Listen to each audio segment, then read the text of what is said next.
Like, what is the society in football? What are we judging coaches on now, right? Like Lincoln Riley, Dan Lanning. You look at Notre Dame. Like you look at the list that you referenced earlier, Clint, of all these first-year guys thriving. Kalen DeBoer just signed a big extension today through 2028. And then you can go to other places, first-year coaches at big places, whether it's Miami or other places where guys aren't having success. I kind of wonder what ADs think, and they're like, "Hey, we need to go. We should be SC right now."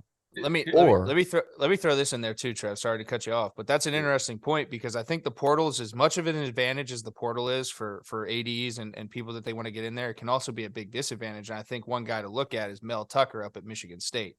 He had the year he had last year, lost some guys to the draft, lost some guys to the portal, didn't have as much success in the portal. And now you see what that team is right now, a very inconsistent football team. So the level of consistency, the portal's a double-edged sword there. And you have to have the right guy who can use it to their advantage and then also establish a culture and then recruit and also augment that where they have gaps in the recruiting with the portal moving forward.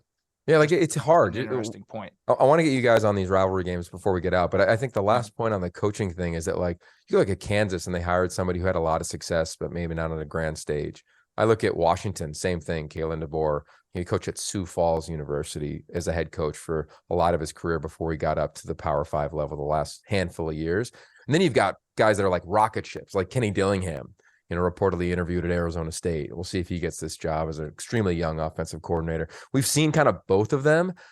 I think my gut tells me that a lot of athletic directors are leaning towards like younger. That's just kind of where my gut lands. So I'd be curious if, you bring back like a Bobby Petrino to your point, or do you say, no, like this coordinator, this young coach, like, I don't know. I think it'll be interesting, but I haven't heard Bobby Petrino's name other than from you, Clint. And I'm curious what people in the know as ADs think about him. And I think they're all, every position's unique though. Everybody's got to deal with the things you guys are talking about, the portals, the transfer, everybody's young, old, it doesn't matter. I mean, these older guys that we just mentioned that are in the top 10 right now, they're in their first year of a deal. I mean, they're handling it okay, I guess.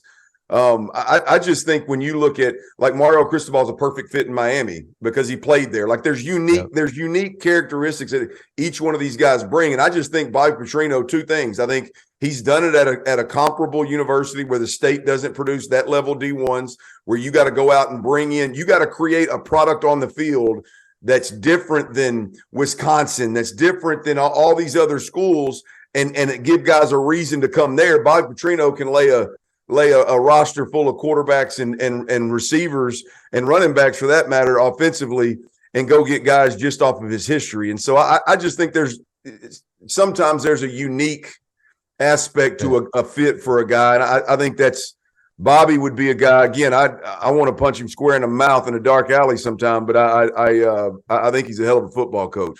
Let me make one comment here real quick because I know we're going to move on. But when you talk about this hiring process and the perfect fit and everything else, I think that is absolutely insane how secretive and how quickly that we are going out and hiring coaches into these positions. And it is what it is, and it's always been that way. But if you look at any other industry in our entire world, if you're going out and paying a guy as much as we're paying these coaches, and you're going out and finding a guy to run a business, you're taking months, possibly even years, deep dive interviews, figuring out if they're a good culture fit, figuring out if they're going to mesh with your employees, so on and so forth. And in college football, it's hey, let's look at his resume. Let's look where he may fit in. He played here. He didn't play here. He's developed these type of guys. He hasn't. Hey, we're gonna pay you $10 million a year. Come make it happen. And then it's these ADs just praying. I think it's an insane hiring process.